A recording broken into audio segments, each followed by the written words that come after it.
Hey everybody, Eagle Run 23. What is that? Hey everybody, Eagle Run 23 here. I've got something to show you that I know very little about. It is the 300 hammer from Wilson Combat. This is an interesting caliber. It's one that didn't really take off, although it could have. I think it's probably good, but it's got a couple of ups and downs that kind of keep it from being just an amazing mainstay on the AR-15 platform. But let me show you this thing. It is set up 100% correctly. We've got a 16-inch barrel. Of course, the Wilson Combat, this is a factory gun. Wilson Combat upper, lower, handguard, bolt carrier group. They've got their own custom grip here and their own Wilson Combat stock. Now, this is available from Wilson Combat in one configuration, 16-inch barrel. You can get it in black or gray. It's around $2,100 currently. And this one belongs to a family member, and it is on loan to me. One of the things that I want to investigate is how do we have a mil-spec, completely mil-spec charging handle, and what I would guess to be an ordinary buffer and spring back there. This feels really high-end. When you're looking at this, you're like, oh, it's a mil-spec trigger. It's got mil-spec parts on it. And I'll get you in here closer and show it to you. But how does it feel so much different? If you grab this gun, you know that you're holding something different than some of the cheaper stuff that's on the market. Now, with my friend Randy over at AT3 Tactical, we've been jumping in on what actually is a budget rifle, budget shaming, all the gatekeeping that happens. But you can't gatekeep me now. I've got a real Wilson Combat. All right, let me get you in closer. We're gonna take a better look. All right, here's a closer look at that lower. Pretty ordinary looking lower, other than, you know, the branding on there. Wilson Combat logos on the bolt carrier, on the handguard, on the lower, on the grip. If you didn't know it was a Wilson Combat, it literally says it everywhere. Now pay no attention to the ATN up here on top. This is the Thor 4. We had this out hog hunting the other day, but I didn't even get to shoot it. And I'm actually kind of curious if I should actually hold on to this, if I should go put some rounds through it. I need to take the scope off and get it back to them. They're going to put it on another gun. I thought I would try to put a couple of rounds through it, but ammo is kind of expensive, a little bit hard to come by. You pretty much have to order it from Wilson Combat. You can't find it in the stores anywhere. But when he handed me this, and I feel that trigger, let's make sure we're clear here. So if you feel that trigger right there, you can see, I guess that would make it a 2-stage. And then you got your wall, and then a pretty clean break. Again, for a mil-spec, trigger, nothing fancy, pretty nice.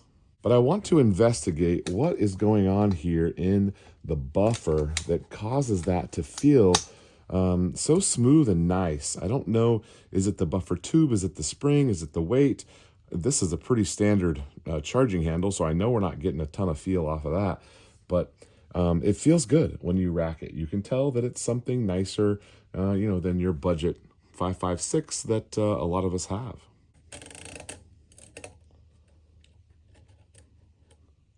All right, so nothing real crazy here. Looks like a pretty ordinary buffer spring. Now this spring is coated in something. It's got a coating to it that, I wonder what that is. I need to look that up a little bit more. So the spring is definitely different. I'm imagining that's what we're getting our feel from.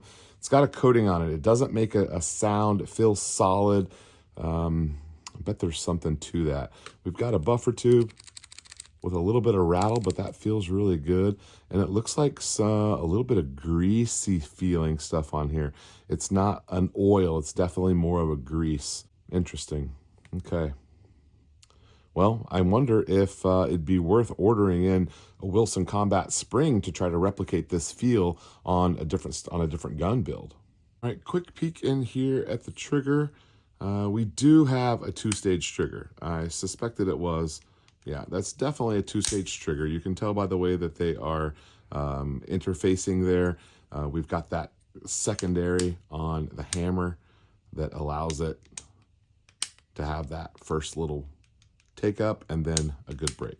I do like the trigger. All right, so let me know if you'd like to see me shoot this, if you want to take a look at the ammo.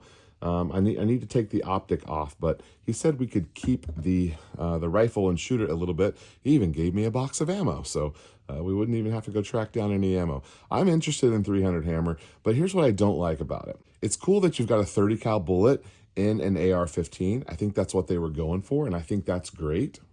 Bigger bullet in a compact frame, I think that's great. The disadvantages, though, is that really, as the hog hunting round that this probably is, maybe self-defense, I don't know, but as a hunting round, the 300 hammer, it doesn't really compare to me to the 300 blackout because of the suppression. Being able to shoot suppressed is a really big deal, and the hammer is a supersonic only bullet, but it does do some really cool things, and the ballistics are interesting. Better than 5.56 in a lot of ways. Price, availability, those are the big ones that kind of keep it where it is. But I think Wilson Combat was onto something with this round. I love seeing bullet technology, caliber technology, the evolution, stuff coming and going. I love all of that about the calibers. I think a lot of us do, and it's nice to see new stuff come on the market. This one's relatively new, hasn't been around very long. There's still plenty of time for it to pick up in popularity and take on. If you're interested in a 300 hammer, unfortunately, you're going to have to go to Wilson Combat. They're the only ones that have it. No other manufacturers have picked up this chambering, and I don't think any other ammo manufacturers, maybe some of the small guys are making a 300 hammer, but you're pretty much looking at Wilson Combat for the ammo, and unfortunately, when you only have one option, usually that means it's going to be more expensive. It's just the way it is. Last note about this optic, I didn't get to use it to take a hog, but I did look through it several times at night. I do like it. It's quite a bit less expensive than the Fusion Thermal that we had. It seems like it could be a good option. It wasn't quite as clear, but it did the job. You could identify the animals. We saw all sorts of fun stuff.